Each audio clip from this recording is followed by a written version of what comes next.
Assalamu alaikum warahmatullahi wabarakatuh. This video is part of a series that I'm doing to help you get started in your business, inshallah, and I hope you find these videos useful.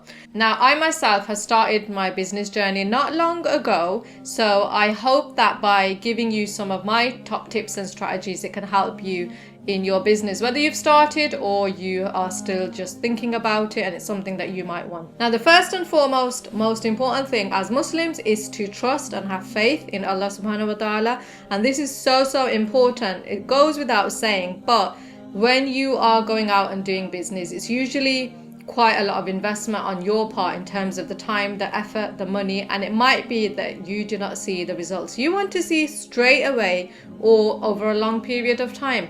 So you just have to keep going, keep trying, keep refining what you're doing, but also have faith that ultimately you are lucky, because as Muslims you can turn towards your creator, you can turn towards Allah subhanahu wa ta'ala, you can pray, and you can hopefully find some comfort and just to keep yourself motivated and going, and also acknowledge that any success you have is also from Allah subhanahu wa ta'ala. Sometimes people forget about this, especially when they get quite successful, that actually this is from Allah subhanahu wa ta'ala. The first and foremost thing for you to do is start with your why. Now, this is a concept I came across when I read Simon Sinek's famous book, Start With Why, when he talked about people by why you do something, and when they know the cause behind what your products or your services are, then they're more inclined to gravitate towards. Really famously in his book, Simon says people don't buy what you do, they buy why you do it. And he gives lots of examples. For example, and the reason this is really famous and popular and it gained a lot of traction is because it's really simple, and he applied it to lots of different things like famous speakers, famous companies throughout the time. The fact that if you want to inspire others, always communicate your why first. So he gives example of the famous Martin Luther King's I have a dream speech, where he kept repeating I have a dream, and people suddenly knew why it was what he was doing. So when you communicate your why, other people in front of you will realize, and they will either resonate with you and be attracted towards you, or the opposite will happen. You'll repel them and they'll think, I don't agree with what this person's saying, and that's fine. So he talks about how the best leaders always start by telling people why they do things, then followed by how they do things, and right at the end they say what they do things. And he gives us Apple as a really great example. First they tell us why they're here, to shake things up. Then they tell us how, with easy to use, beautifully designed products. And finally we found out what they make: computers, phones, tablets, and MP3 players. But by the time them and any person gets to the what part, where you say what it is that you're actually have available for people to buy, for your consumers, for your customers, people are already sold, because they were sold when you were telling them why you were doing what you were doing. Another tip is to build the tribe first. What does this mean? Oftentimes people make the really big rookie mistake of going out, building a product which they think that will benefit other people, or offer a service that they think will benefit other people, without asking anybody first, without doing any market research. Then they spend hours and a lot of time and a lot of money and a lot of effort creating this product, and then they launch it. And then what happens? Nothing. Crickets, nada. So this happens because you didn't do your due diligence, you didn't do your homework first, and you made the assumption, and you think that people are going to buy a product, and it might be the best product in the world in terms of how you've designed it and the effort you've put in, but if there's no use for it and there's no market for it, you've made a huge mistake. So when we say build the tribe first, who are your dream customers? Who are the people that you would love to work with? Identify them. So say for example they're mums, find out where they are, where do they hang out in mums groups, find out everything about them. How old are they? What kind of family lifestyle do they have? What are their likes and dislikes? What do they like spending money on? What are their worries? What are they having problems with?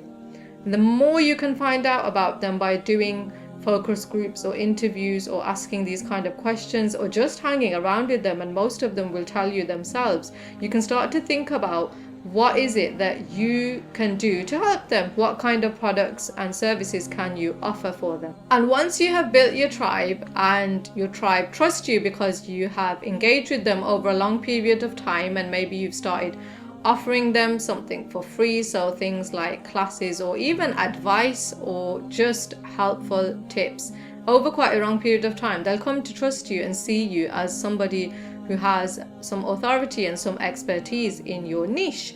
So then you have built your tribe, and once you've built your tribe, you can directly ask these. You hear all this information about finding the ideal avatar or your dream client, but your dream client goes beyond just identifying an avatar. There have to be people that you would love to hang around with. So say you were deserted on a desert island, would you be happy to hang around and talk to these people every day? Okay, so these are your dream customers. So find out as much as you can about them once you've identified who they are. Now, when you think about your niche, there's often, they say that the best ones to target, especially for service-based businesses, so if you're doing anything like coaching or consulting, for example, are based on 3 sort of broad areas. So health, wealth, and relationships. Within these, there's lots of sub-markets, and you can have a look at these sub-markets to see which one interests you. And within these, there are the sub-niches, which is where you can sort of become an expert if you know a lot about this topic. Let's take wealth as an example, because that's the one you see a lot of online courses and a huge market for. When you're thinking about wealth, there's lots of sub-markets. So there's things like real estate, things like marketing, finance. But let's just take real estate as your sub-market. There's so many niches, for example, home renovation tips, vacation properties, commercial real estate, wholesaling, real estate agent advice, and these are quite specific niches. And if you look online, if there are lots of products and services already available, don't be put off. Obviously look at how saturated the market is, but the fact that there's products available should give you some sort of indication that there is also a need for these services. And lots of people say to sort of find your sweet spot when you're thinking about, well, what is it that I can offer in terms of services or products? Which area can I go into? People often make this Venn diagram, which is an overlap of your skills, your experience, and your passion. So something that you're really good at, that you've got skills in, something that you're well experienced in yourself, and something that you're passionate about. By this I mean that if you had to talk about it for a whole week every day, would you be passionate enough to be able to talk about that topic? And where there's an overlap is your sweet spot, and that's sort of gives you an indication on what it is that you can talk about. And maybe that you have several different types of these, but look at which one is better for you and which one sort of draws you more toward. Okay, so have a think about what you are good at, have a think about what you enjoy doing, what you're really, really passionate about, and have a think about, is there a market for this? How would you know? Well, you would go online and you'd have a look. Are other people searching for this? Are there blogs about this? Are there products and services out there that people are offering? And if there are, it usually means that it is because there is a market. And then you can find your own sweet spot. Don't wait for the perfect niche to come along, and don't spend absolutely forever on this topic. Once you begin and you have some sort of a, dream audience, so some sort of a tribe, your niche might emerge as you start working with them. So maybe you have some idea. For example, say you're working with mums, maybe lots of them will come up with problems related to homeschooling. So then your niche might gravitate towards homeschooling resources or services for mums. So it just really depends on as you go along. The reason I say this is because you can easily spend hours and hours researching, planning, and get stuck into this cycle. And you don't want to be doing that forever. Doesn't have to be perfect, it just has to be something that you can get started with. Another important tip is to have somebody who's a bit ahead of where you are. So say you haven't started at all, look at somebody who's just starting out or who's a little bit ahead of you and you like what they're doing and it aligns with what your values and beliefs are, and you think, actually I can follow this person. take the advice of that person. So maybe you haven't got money at the moment to actually invest in a mentor, but later on down the line, I would recommend investing in a mentor that can guide you if they've already done what you want to do. If you want to replicate the results that they've had, and there's somebody who makes sense for you to follow, then definitely do that. But don't do it alone, and don't get advice off nobody, because then you won't get anywhere, or you might make mistakes that would have been avoidable.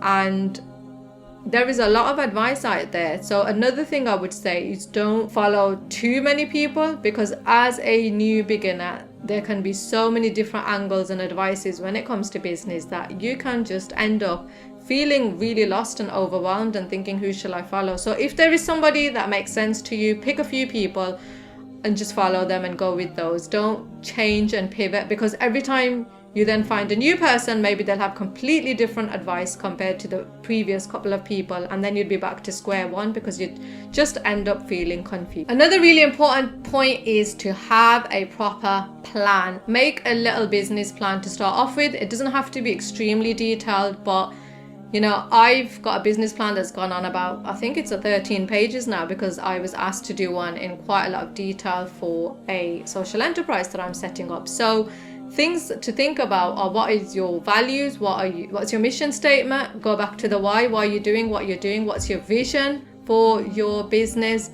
Who are your audience? Where are you going to find them? What are your products? Where are you going to offer? So by creating some sort of a business plan, even if it's just a basic one, it makes you ask these hard questions that you might not have thought about, and at least it gives you some sort of direction. And once you think about things and actually write them down, and write down when you want to achieve them, how you're going to achieve them, then that should give you some sort of direction for getting started. And obviously you would come back and revise this and change this as you go along. It won't be perfect the first time, but if you get started and write something down, I would highly advise you to start with just one product first. Keep it simple, because that's going to be your first product. It might even not be your best product, but it doesn't matter. If you start with one, you will get feedback on it. If you start creating too many at the same time, you're going in lots of different directions and you'll end up confused and overwhelmed. You might not be able to focus all your attention and create the best version of this one product.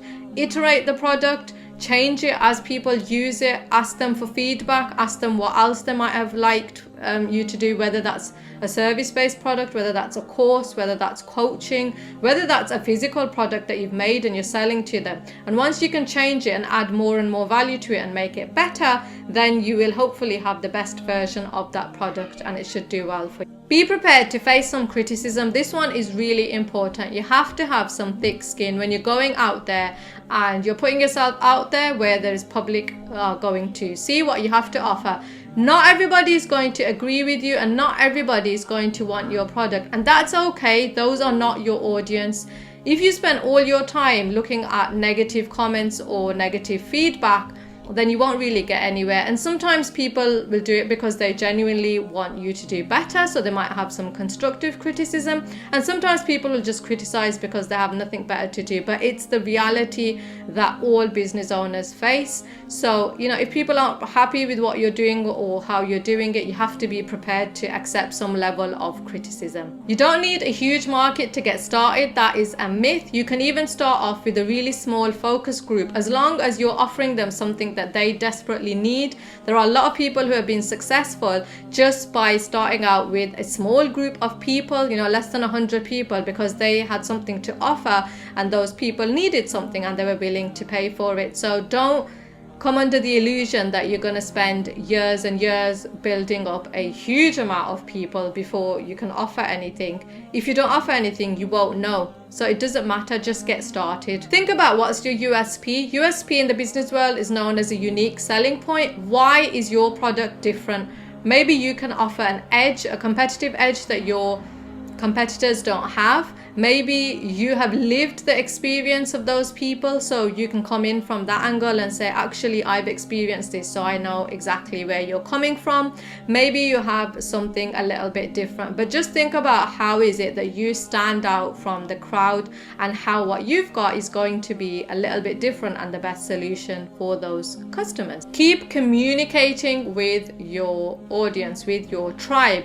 even if that's just once a week. Especially if you have a service-based business, people will soon forget about you because the world's so big. There's so many people out there offering so many things. You want people to remember who you are, and when they think of a certain topic, you want them to associate you with that topic because they've heard about you. So maybe you have a weekly newsletter, maybe you have a weekly blog or a weekly podcast. Again, I would say just start by doing one thing, but do it consistently and offer value. Don't just do it for the sake of doing it. Think about what are the kind of questions people are asking. You can answer those questions and you can just keep them up to date with what's going on in that particular niche. What's the latest news? What's the latest tips and strategies that you can offer them? And by doing this, not only are you keeping in touch with them, but you're finding out about the problems that they're having, but also you're keeping yourself in their sort of radar. So when they do have a problem or when they are thinking about purchasing a service or a product, they'll think about you first because they'll remember that you were the person that offered advice. I hope you find these useful, inshallah, and I will see you on the next video in this series. Assalamu alaikum wa rahmatullahi wa barakatuh.